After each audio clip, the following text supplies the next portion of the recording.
Assalamualaikum warahmatullahi wabarakatuh.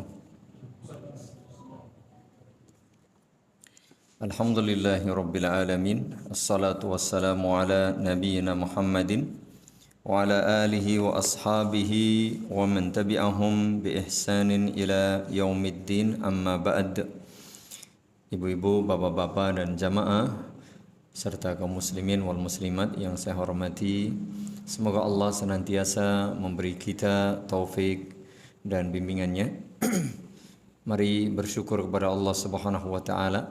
Malam hari ini masih diberi waktu, diberi kekuatan, kemampuan dan kesempatan untuk saling menasihati dan belajar bersama. Semoga majelis kita menjadi majelis ilmu yang bermanfaat bagi kita dunia dan akhirat. Amin.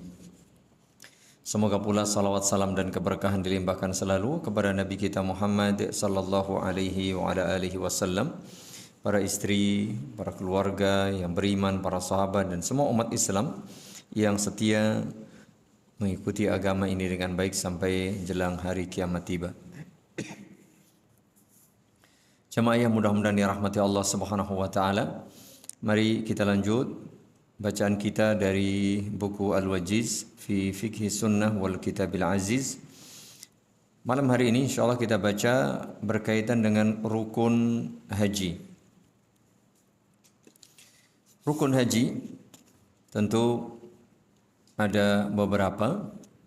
Kalau di buku ini disebutkan yang pertama adalah berniat ikhlas karena Allah Subhanahu wa taala.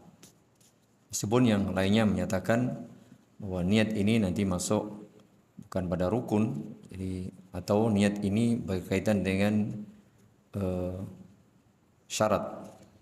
Tapi yang jelas bahwa pertama adalah berniat karena Allah Subhanahu wa taala. Wa ma umiru illa liya'budullaha mukhlishina lahud-din hunafa.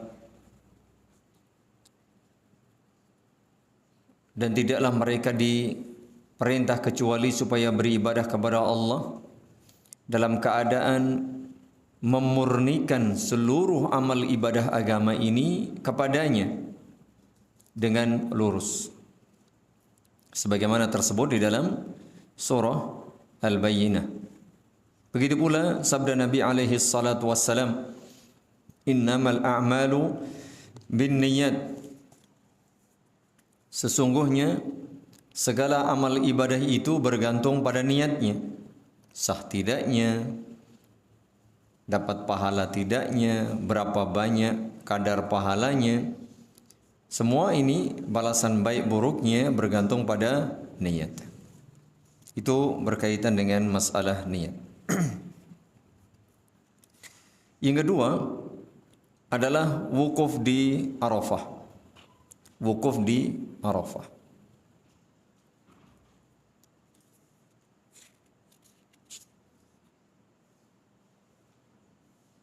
Sabda Nabi alaihi salatu wassalam, Al-Hajju Arafah. Haji itu amalan yang paling utama adalah wukuf di Arafah. Jadi wukuf di Arafah. Begitu pula berkaitan dengan teknis pelaksanaan manasik atau ibadah haji. Di antaranya adalah dalam riwayat dari Urwah At-Tai bahwa ataitun nabiyya sallallahu alaihi wa ala alihi wasallam bil Muzdalifah hina kharaja ila salati. Aku menghadap baginda Rasulullah sallallahu alaihi wasallam di Muzdalifah ketika beliau hendak melaksanakan salat. Faqultu ya Rasulullah, inni jitu min Jabalai Tai, aklaltu rahilatai wa at'abtu nafsi, wallahi ma taraktu min habalil illa waqaftu alaihi, fahal li min hajj. Kata Urwah tadi, wahai baginda Rasulullah, aku datang dari dua gunung Taif.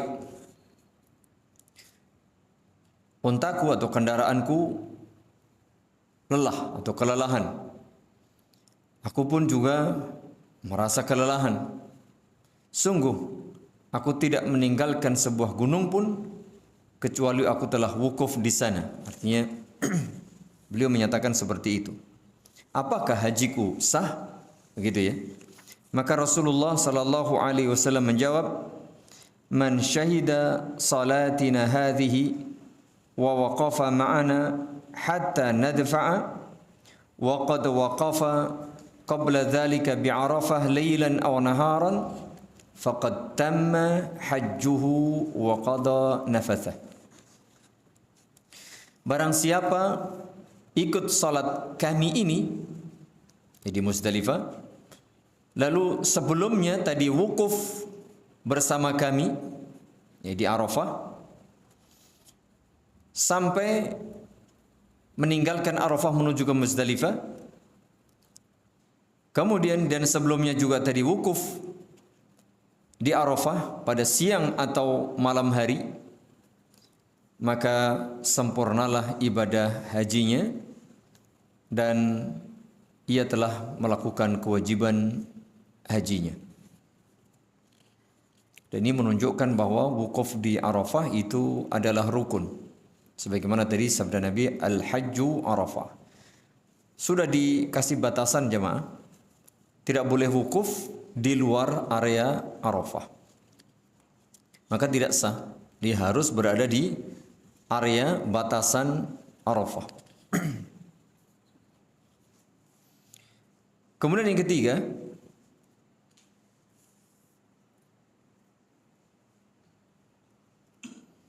mabit di Muzdalifah hingga terbit matahari dan salat subuh di Muzdalifah. Sebagaimana tadi ya, barang siapa yang salat bersama kami dan wukuf bersama kami tadi di Muzdalifah, kemudian sebelumnya sudah wukuf di Arafah, baik siang maupun malam, maka sahlah, faqad tamma hajjuhu, sahlah hajinya. Yang keempat, melakukan tawaf ifadah. Wal yattawafu bil baitil atiq. Kata Allah Subhanahu wa taala, dan hendaknya mereka melaksanakan tawaf mengelilingi Ka'bah, yaitu Baitullah, al-Baitul Atiq.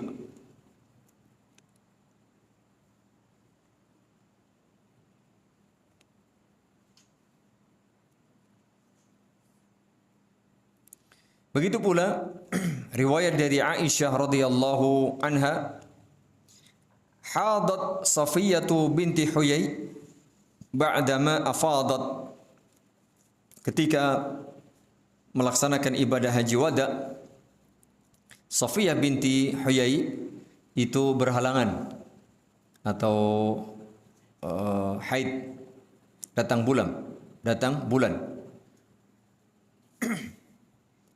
Kemudian fadzakarat dzalika li Rasulillah sallallahu alaihi wa ala alihi wasallam.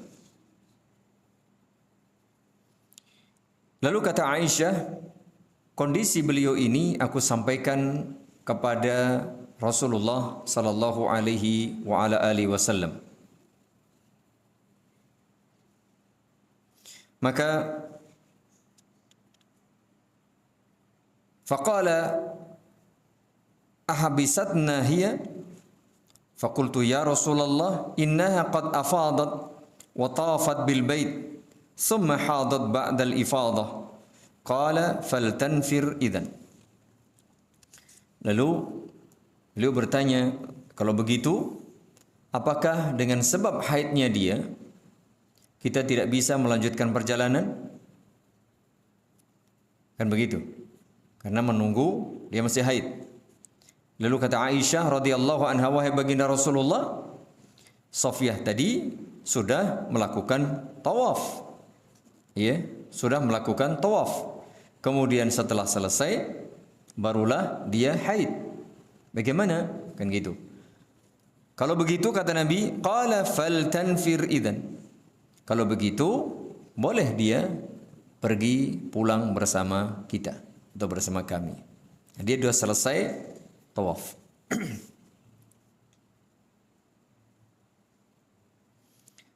Artinya, andaikan tadi beliau itu haid sebelum tawaf, berarti harus nunggu ya dia tawaf, suci. Karena apa? Dia harus tawaf. Dan jika dia sudah tawaf tadi ternyata, maka Rasulullah fal tanfir idzan, kalau begitu bolehlah. Ini menunjukkan jika dia belum tawaf berarti belum melaksanakan satu rukun yang membuat harus tertahan meninggalkan, belum bisa meninggalkan Baitullah, harus melaksanakan tawaf dahulu. Yang kelima, melakukan sa'i. Ya, melakukan sa'i. Is'au fa innallaha katama 'alaikumus sa'i. Lakukan sa'i karena Allah Subhanahu wa taala mewajibkan kalian melakukan sa'i di antara bukit Safa dan Marwah. Yang jelas ini mestinya kemarin sudah kita bahas tentang harusnya berihram, ya, karena yang disebut rukun nanti adalah ihram, ya, kemudian tawaf, kemudian sa'i, kemudian wukuf, ya. Berikutnya berkaitan dengan kewajiban haji. Yang pertama, berihram dari miqat. Kalau berihram itu rukun. Barangkali disebut niat tadi ya oleh beliau adalah ihram ini barangkali. Tapi di sini disebutkan niat, ikhlas karena Allah. Berihram. Berihram adalah rukun, tapi berihram dari miqat itu hukumnya wajib. Hukumnya wajib. Berihram dari miqat dengan cara bagi kaum lelaki, ini bagi kaum lelaki melepas seluruh pakaian biasanya, apapun itu, pakaian luar, pakaian dalam, apapun jenisnya ya, celana, sarung, jubah, kaos, dan hanya mengenakan dua helai pakaian yang tidak dibentuk atau dibuat menjadi pakaian. Jadi betul-betul ini kain. Kain yang tidak dibuat sebagai pakaian. Tidak dibuat menjadi celana, sarung, jubah, kemeja, kaos, jaket ataupun jenis lainnya. Betul-betul hanya kain. Itu dua helai. Bawah, maksudnya dua helai itu bawah dan atas. Untuk bawah dan untuk atas. Kemudian ketika berihram, disitulah memulai awal ibadah. Setelah menanggalkan seluruh pakaian, lalu mengganti dengan dua helai kain yang tidak terbentuk menjadi pakaian tadi. Kemudian dia mengucapkan kalimat labbaik Allahumma bi umrah. Labbaik Allahumma bi umrah. Kalau dia melakukan umrah, ya, berhaji tamattu. Dia umrah dahulu, kemudian setelah selesai umrah dia tahallul. Ya, tamattu itu seperti itu.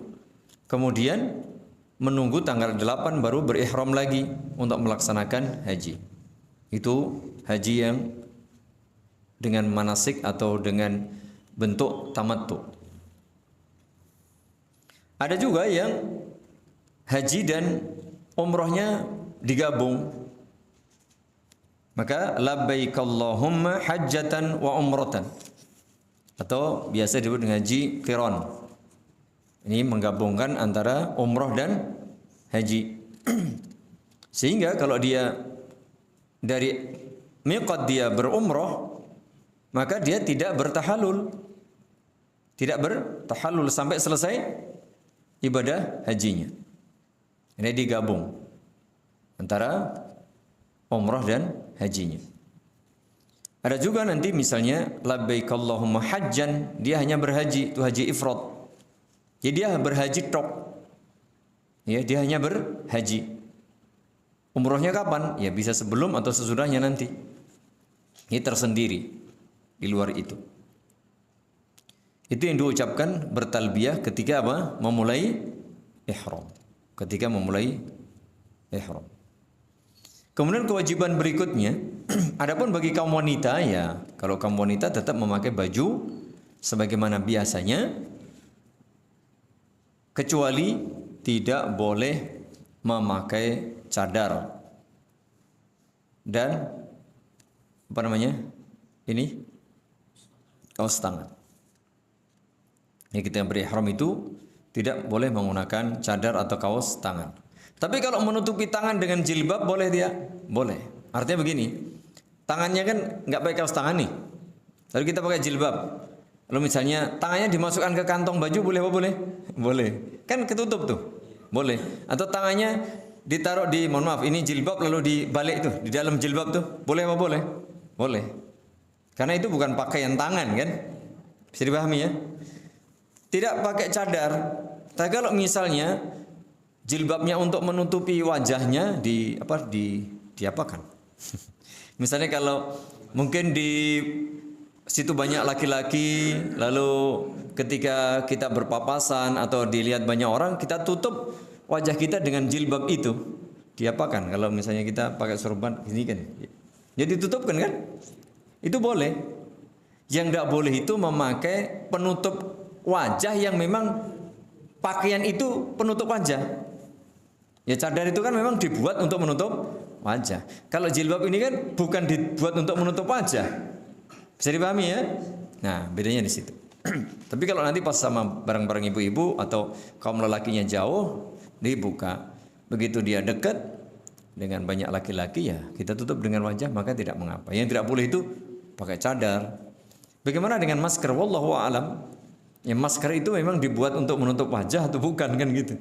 Tapi memang itu ada, setahu saya ada khilaf. Ada yang mengatakan bukan, dia kan hanya untuk menutup karena ada sebab mungkin pilek atau apa. Tapi ya walaupun bagaimana itu tetap menutup wajah kan. Sehingga wallahu a'lam bishawab, ada yang menyatakan boleh, ada yang menyatakan tidak. Paling aman tidak usah, tapi pakai apa? Tutup dengan jilbab tadi. Ya, ribet ya ora apa-apa wong jenenge ibadah itu harus begitu. Kalau pas ketemu banyak laki-laki atau dengan laki-laki yang bukan mahram barangkali bisa kita tutup dengan seperti itu. Wallahu a'lam bishawab. Itu kewajiban. Berikutnya, dan mohon maaf bagi kaum wanita pakainya tidak harus putih ya. Kadang-kadang kita ini harus putih gitu. Kalau laki-laki memang dianjurkan kain ihramnya apa putih. Ini kaitannya dengan sunnah-sunnah kemarin sudah. Kalau warnanya yang laki-laki bukan warna putih ya boleh-boleh saja. Tapi yang diutamakan atau dianjurkan berwarna putih. Adapun bagi kaum wanita itu justru bukan putih. Ya terserah, yang penting pakaian yang standar dan memenuhi syarat pakaian wanita yang islami. Seperti itu. Kemudian kewajiban kedua adalah mabit. Mabit itu menginap maksudnya, bermalam. Mabit itu bermalam. Mabit di Mina pada malam-malam hari tasyrik. Karena Rasulullah sallallahu pun demikian.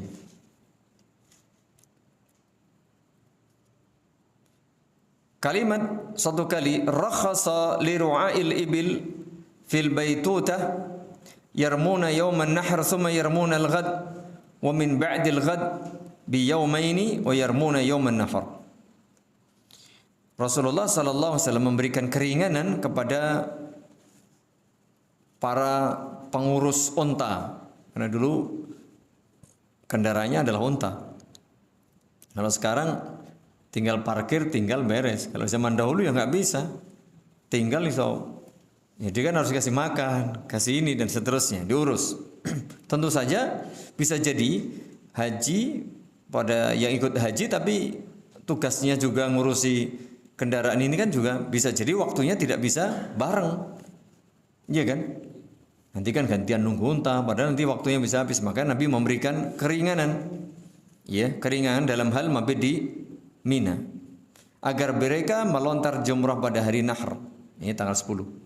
Kemudian pada esok harinya tanggal 11 dan hari sesudahnya 12, supaya mereka melontar pada hari Nahr. Begitu dia. Kalimat rakhasa, memberikan rukhsah, menunjukkan bahwa asalnya adalah wajib. Asalnya wajib, kemudian diberi keringanan. Kan ini namanya diberi keringanan, berarti kalau tidak diberi keringanan hukumnya apa? Wajib, kan gitu. Bahasanya seperti itu. Kemudian yang ketiga, melempar jamarat atau jumroh. Ya, melempar jamarat. Yang pertama di situ secara tertib ya, secara berurutan. Yang pertama pada tanggal 10 Zulhijjah itu melempar jumroh atau jamroh Aqabah yang paling gede. Kemudian melempar jamrah pada hari-hari tasyrik setiap ba'da zawal, ya, ketika matahari sudah tergelincir. Dimulai dari yang ula, wusta, kemudian Aqabah pada hari tasyrik 11, 12, lebih lengkap lagi 13. Dan ketika melontar itu dengan 7 buah batu kecil. Lempar 7 buah batu kecil. Ini hukumnya wajib. Berikutnya melaksanakan tawaf wada. Ini tawaf wada bagi yang berhaji. Dari Abdullah ibnu Abbas radhiyallahu anhuma umiran nasu an yakuna akhiru ahdihim bil bait illa annahu khuffifa 'anil mar'atil haid. Ini dia. Bahwa sahabat saat itu diperintah supaya amal ibadah yang terakhir kali dikerjakan adalah tawaf wada. Ini mengelilingi Baitullah. Bagaimana ya, tawaf biasanya 7 kali. Hanya saja bagaimana dengan keadaan wanita yang misalnya bertepatan dengan waktu datang haid, maka diberi keringanan bagi wanita yang sedang haid. Diberi keringanan untuk tidak melaksanakan tawaf wada.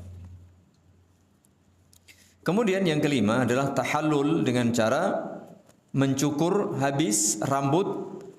Ini bagi kaum laki-laki, atau memotong rambut. Kemudian bagi kaum wanita juga memotong sedikit rambutnya. Dimotong sedikit itu panjangnya, tapi yang semuanya dikumpulkan ujungnya lalu dipotong, begitu. Bukan sedikit dalam arti tak potong 3 helai saja, bukan gitu. Ya, jadi sedikit itu artinya kalau dikumpulkan gitu ya, kayak orang mau di tali itu, kemudian diambil pucuknya, potong.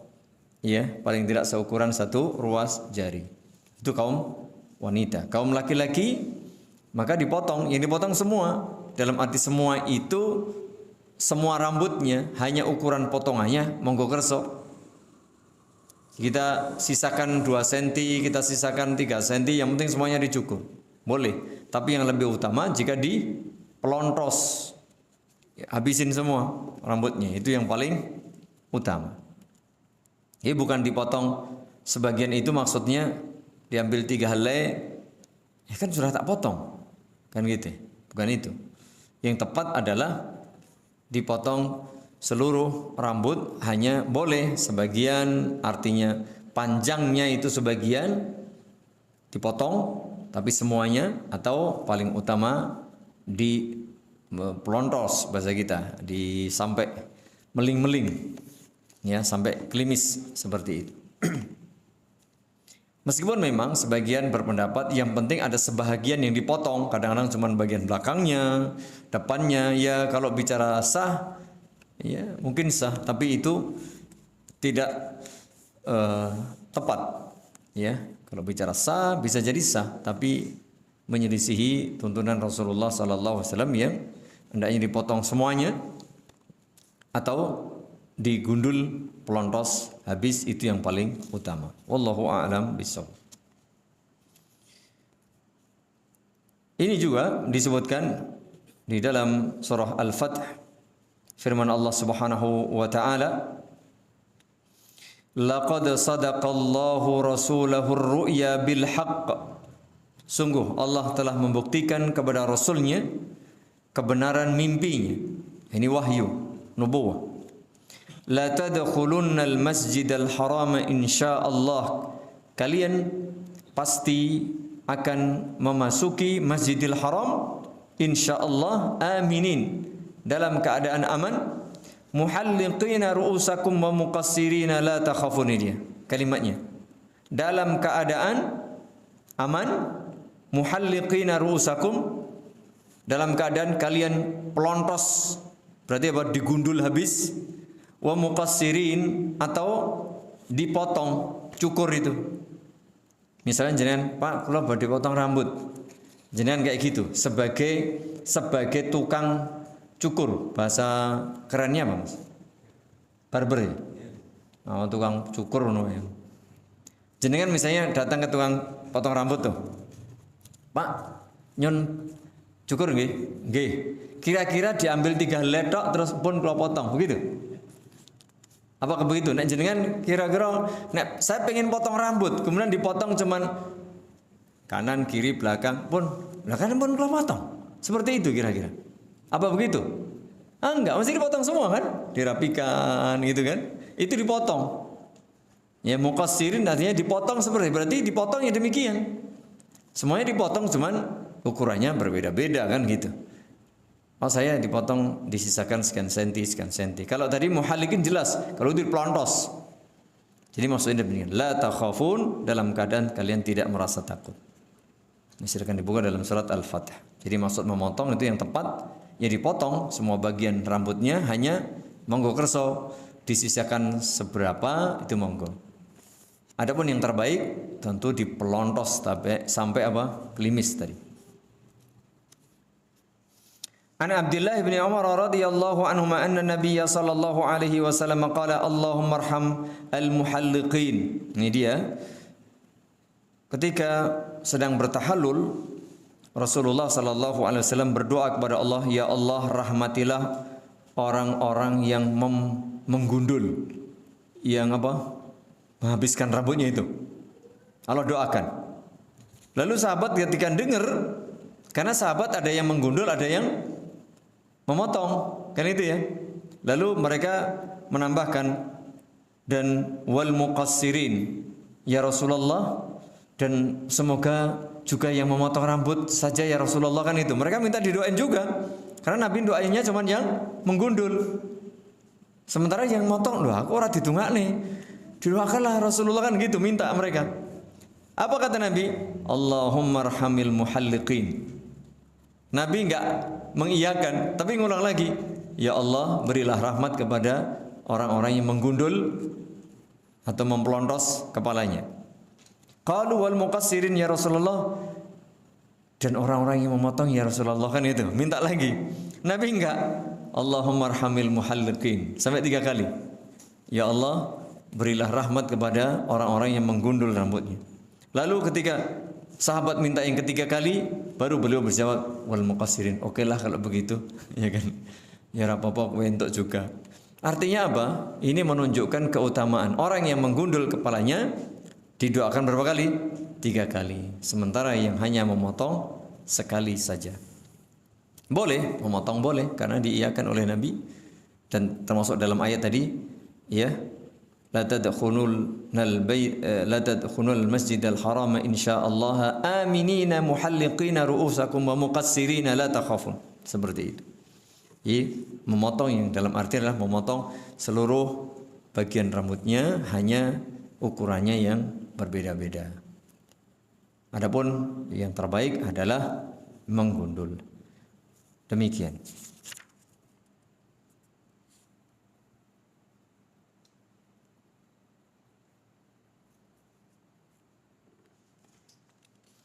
Jadi jumhur ulama menyatakan memotong rambut atau menggundul tadi hukumnya wajib. Ini menurut jumhur ulama. Adapun menurut pendapat kalangan mazhab Syafi'i atau Syafi'iyah, menggundul atau memotong rambut termasuk rukun haji. Sehingga jenengan kalau buka di Google atau di internet rukun haji berapa, biasanya 6. Menurut pendapat Imam Hadi Mazhab Syafi'i. Apa itu? Ihram, apa? Tawaf, sa'i, wukuf, kemudian apa tadi? Diulang. Ihram, tawaf, sa'i, wukuf, kemudian mencukur atau menggundul ini. Ya, menggundul apa namanya? Menggundul kepala atau mencukur kepala. Ini bagian dari rukun menurut mazhab di kalangan mazhab Syafi'iyah. Wallahu a'lam bishawab. Jadi itu biasa ulama kadang memasukkan ini rukun, ini wajib, kadang ada perbedaan pendapat seperti itu. Maka yang paling tepat adalah tetap kita amalkan. Kita amalkan.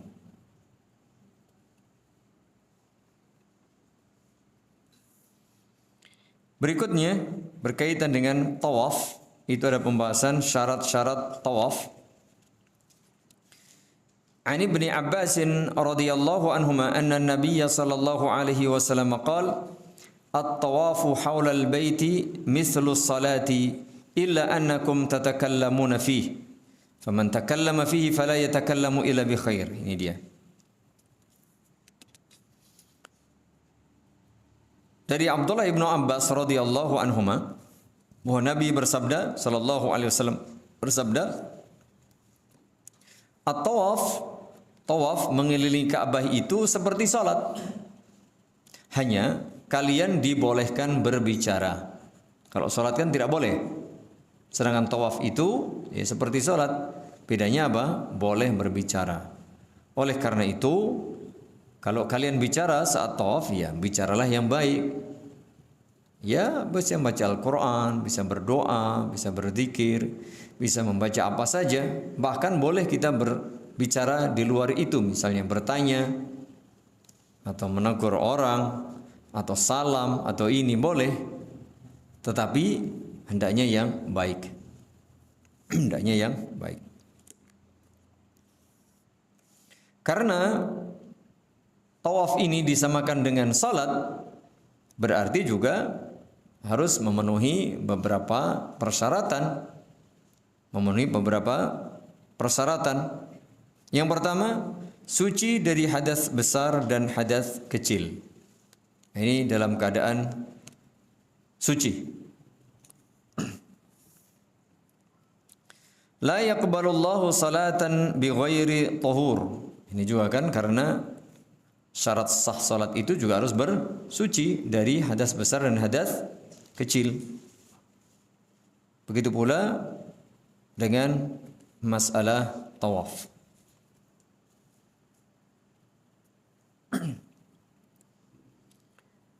Kemudian juga ada hadis ketika haji wada itu kan kasusnya Aisyah radhiyallahu anha juga pas datang haid.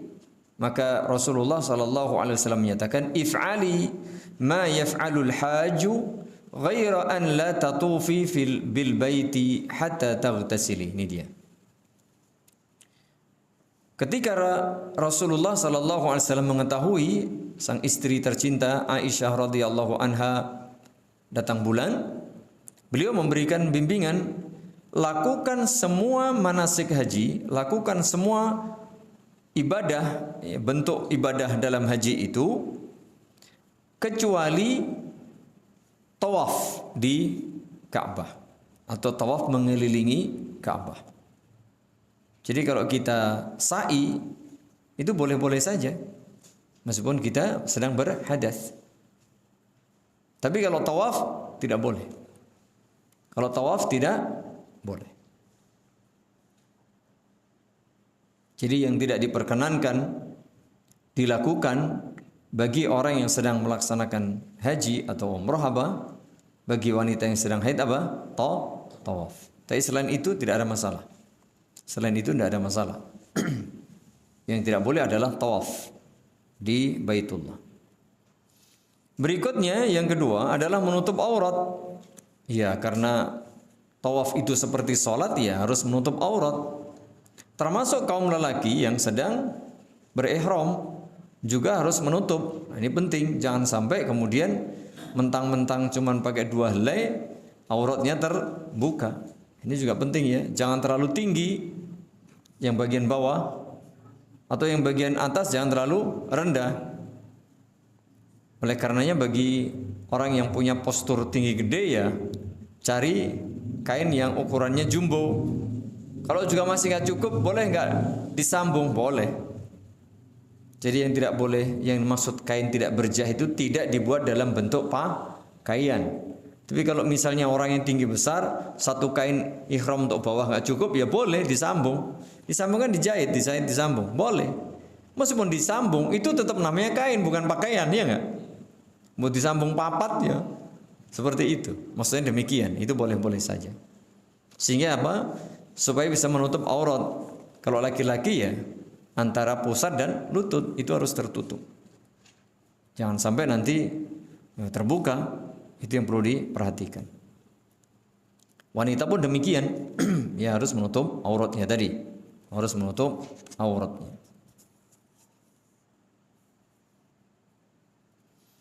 Ya bani Adam khudhu zinatakum 'inda kulli masjid. Ini dalilnya surat Al-A'raf.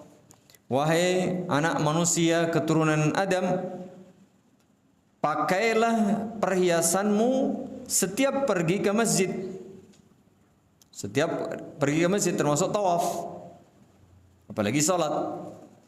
Kan gitu. Nah, pakaian atau perhiasan yang paling pertama ya apa? Ya pakaian lah. Orang pakai kalung misalnya, orang pakai gelang, orang pakai anting tapi nggak pakai baju gimana? Ya, ya perhiasan pertama apa? Ya baju, pakaian yang menutup aurat. Gitu dia. Baru yang lain-lain seperti itu. Ini kalau kita bicara perhiasan, ya perhiasan itu ya pakaian tentu saja. Dan pakaian yang pertama yang menutup aurat. Adapun selebihnya itu kan perhiasan-perhiasan mungkin pakai kopiah. Misalnya kalau kita ke masjid secara umum ya, kita pakai ini itu kan perhiasan.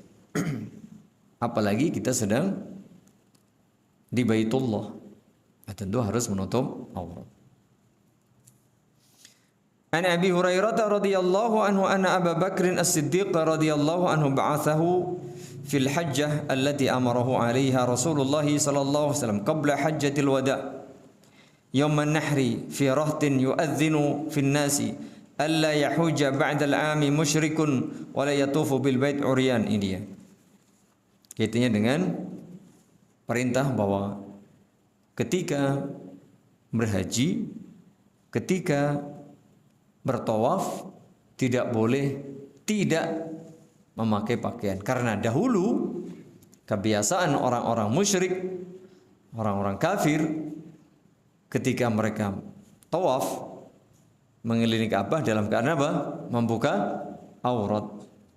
Ini adat atau kebiasaan orang-orang musyrik jahiliyah.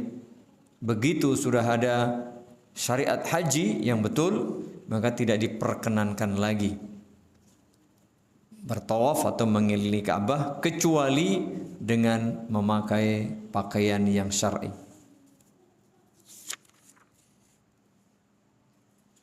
Kemudian tawaf itu dilakukan secara sempurna 7 putaran. 7 putaran.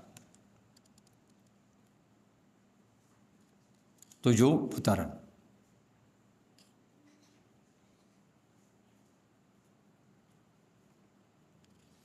Dan tidak sah jika tidak sempurna 7 putaran. 6,5 karo kanca dhewe dinyang ndak bisa. Jadi harus sempurna 7 putaran. Harus sempurna.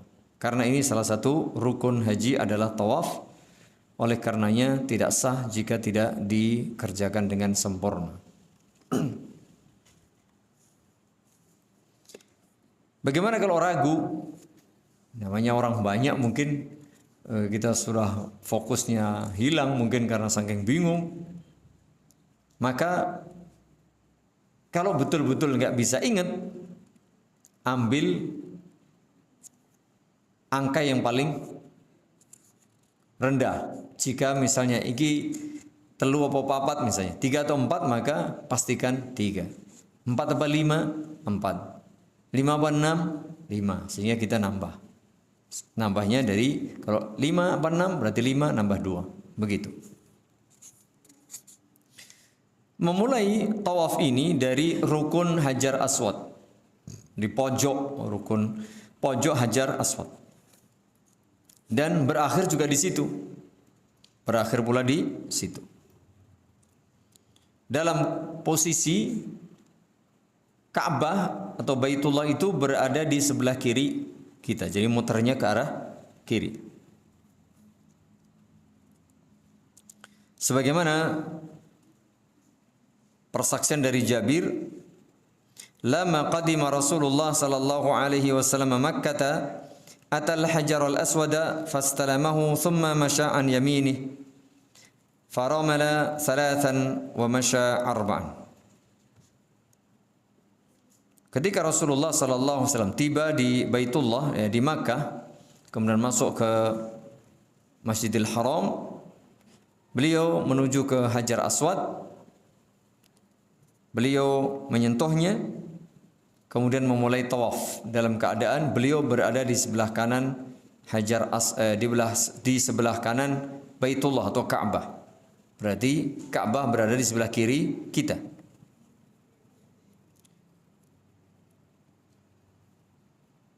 Faramala thalathan, bagi kaum laki-laki dianjurkan melakukan romal. Romal itu jingkit-jingkit atau jalan rapat, lari-lari kecil dengan langkah yang rapat atau kecil.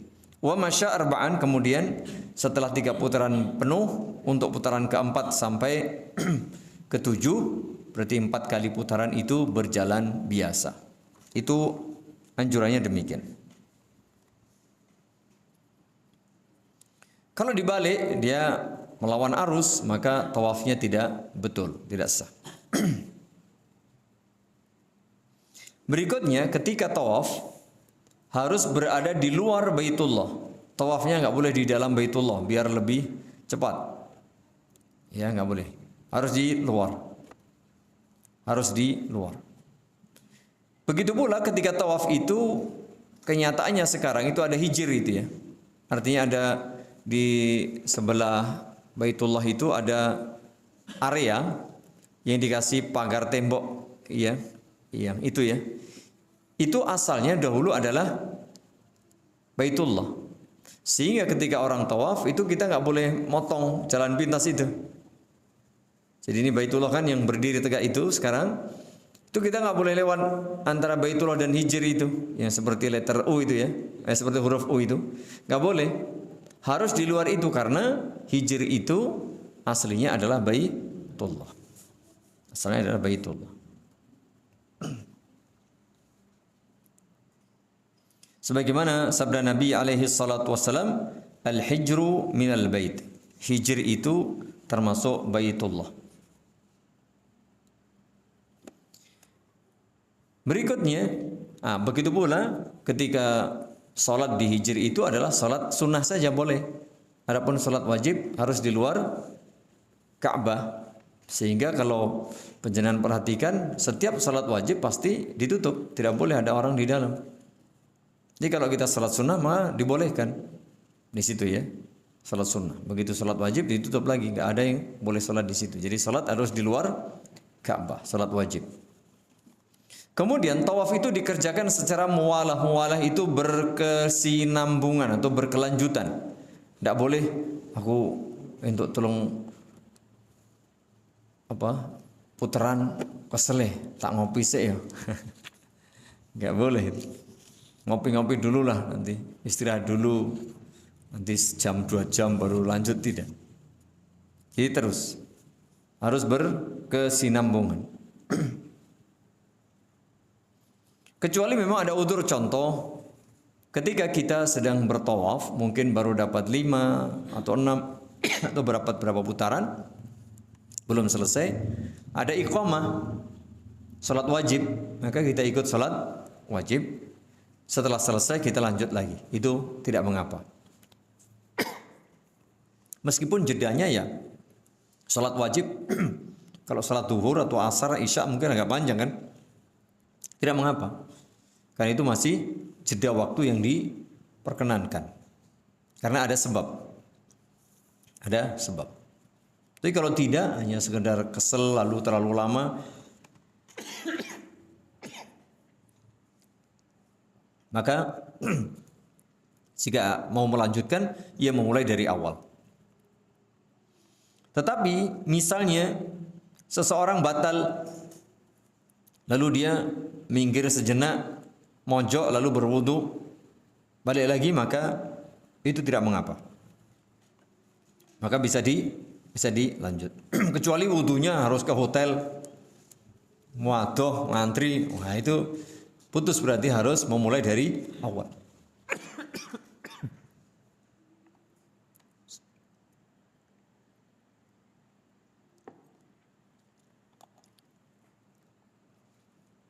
Begitu berkaitan dengan masalah tawaf. Ya. Kemudian sa'i, berkaitan dengan sa'i, yaitu antara Bukit Safa dan Marwah. Sa'i dilakukan setelah melaksanakan tawaf, urut-urutannya begitu. Kemudian dimulai dari Safa dan berakhir di Marwah. Selama 7 kali. 7 kali itu 7 kali Safa Marwah, itu 7 kali. Safa Marwah 1, Marwah Safa 2, balik lagi 3, balik lagi 4, balik lagi 5, ya. Kemudian ke-6-nya dari Marwah ke Safa 6, lalu dari Safa ke Marwah 7. Maksudnya 7 putaran itu seperti ini, bukan 7 putaran itu 14 kali, karena ada yang salah memahami. Saya pernah dengan seorang jamaah, lalu beliau ini tertinggal ketika sedang sa'i karena harus ke belakang, ke kamar mandi. Begitu balik dari kamar mandi, wah, orang-orang kancane sendirian, ya meskipun di situ kita masih di situ rombongan, cuman kan nggak kelihatan nih, mana ini. Akhirnya beliau, wah, keliling sendiri. Ketika sa'i sendiri ternyata dia ngitungnya bagaimana?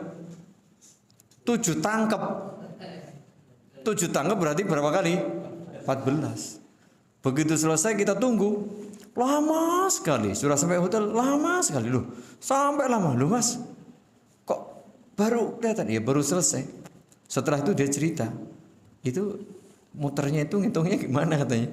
Loh gimana? Tadi saya itu 14 kali berarti. Oh, makanya kok lama banget. Ya, nggak apa-apa kalau nggak ngerti ya sah. Seperti itu.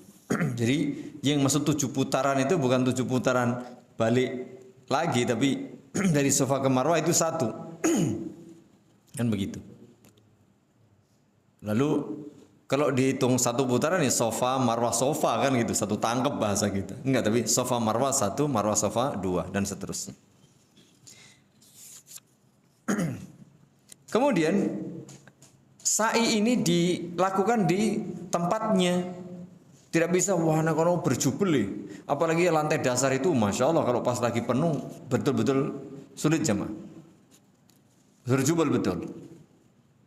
Kita ganti aja diukur, mungkin di antara hotel dan mana gitu kita bolak-balik. Ya nggak bisa. Sing golek sing rada sepi jalanan nggak bisa. Ya harus di tempat situ. Ya di tempat sa'i atau mas'a namanya. Dan karena tempatnya cuma segitu, sejak dulu panjangnya juga segitu, walaupun bagaimana sudah direkayasa ya, kalau hanya 1 lantai itu ya mesti berjubel. Akhirnya berdasarkan ijtihad para ulama, dan ini dinaikkan di lantai 2, lalu lantai 3 juga. Jadi kalau yang di lantai atas itu agak sepi jemaah. Bukan sepi sebenarnya, tapi sedikit lebih nyaman daripada yang bau umpul-umpulan.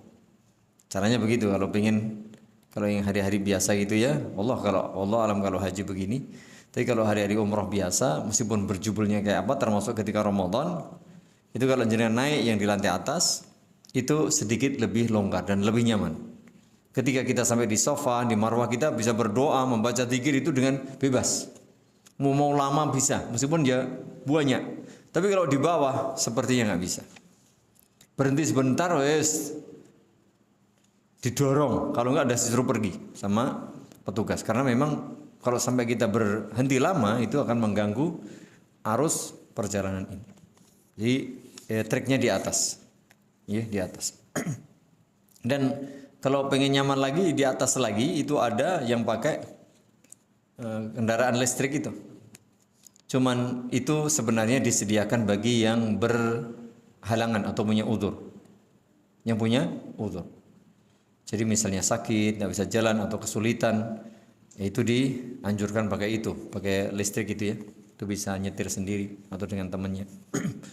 Bagaimana dengan orang yang sehat walafiat, tidak ada udzur lalu naik itu? Secara hukum ya sah-sah saja, tetapi ulama juga menjelaskan kalau bisa jangan.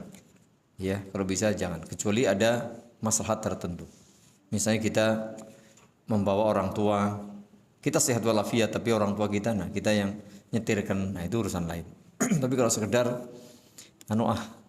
nyoba, ya baiknya sih lebih utama tidak. Ya lebih utama tidak. Seperti itu. Wallahu a'lam bishawab. Begitu jamaah berkaitan dengan yang kita baca pada kesempatan malam hari ini. Mohon maaf karena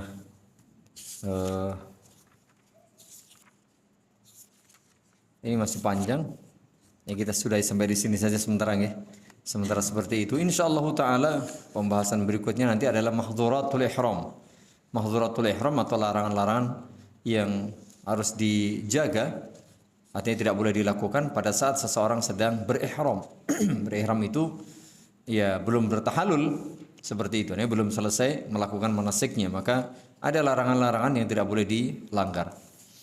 Insyaallah taala kita baca pada pertemuan yang akan datang, dan semoga yang sedikit ini mengingatkan kita, meskipun kita saat ini tidak sedang berhaji atau berumroh, tapi paling tidak sebagai bekal ilmu, tambahan pengetahuan ya bagi yang sudah tahu supaya lebih mantap lagi, sehingga ketika kita nanti melaksanakan ibadah umroh atau haji akan semakin sempurna pelaksanaannya ditinjau dari sisi teknis atau manasiknya.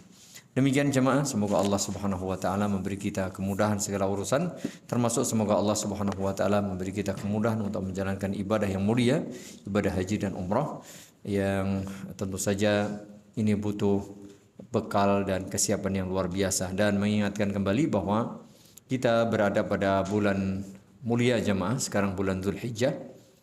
Yang kedua juga Zulhijjah sebagai bulan haji, dan yang ketiga juga kita masih berada pada 10 hari pertama bulan Zulhijjah yang disebutkan dalam hadis sebagai hari-hari terbaik sepanjang tahun. Maksudnya hari-hari terbaik ini agar diisi dengan beragam kebaikan. Diisi dengan beragam kebaikan, di antaranya adalah dengan puasa kalau siang hari, ya kalau malam hari dengan salat malam atau yang lainnya. Yang jelas secara umum kita diperintah supaya berzikir kepada Allah Subhanahu wa taala. Dan salah satu zikir itu adalah takbir, yang dianjurkan mulai tanggal 1 sampai nanti tanggal 13. Mengapa zikir jemaah? Karena zikir itu salah satu amalan terbaik. Kata Nabi alaihi salatu wasallam dalam sebuah hadis, maukah kalian aku beritahu satu amalan yang lebih baik ya bagi kalian, paling suci di sisi Allah Subhanahu wa taala, lebih baik dari infak emas dan perak, lebih baik daripada kalian berjihad fi sabilillah, baik kalian memenggal leher musuh maupun kalian menjadi syahid, lebih baik daripada itu semuanya. Apa itu? Zikrullah azza wa jalla, berzikir kepada Allah Subhanahu wa taala dengan segala bentuknya. Jadi aplikasi zikir itu dengan segala bentuk. Zikir itu sendiri, maka di dalam riwayat juga fa'aksiru fihinna minat tahlil wat takbir wat tahmid. Perbanyaklah pada 10 hari itu dengan tahlil, takbir dan tahmid, berzikir. Mungkin bisa baca Quran, bisa beristighfar, bisa ya salat, bisa apa saja, termasuk diantaranya bertakbir dan berzikir secara umum. Demikian, semoga Allah Subhanahu wa taala beri kita kemudahan-kemudahan menjalankan beragam kebaikan pada 10 hari pertama khususnya dan juga hari-hari berikutnya agar kita betul-betul menjadi bagian dari hamba-hamba Allah yang mendapatkan keberkahan dari bulan yang penuh berkah ini. Amin. Lebih kurangnya mohon maaf. Subhanakallahumma wa bihamdik asyhadu an la ilaha illa anta astaghfiruka wa atubu ilaik. Assalamualaikum warahmatullahi wabarakatuh.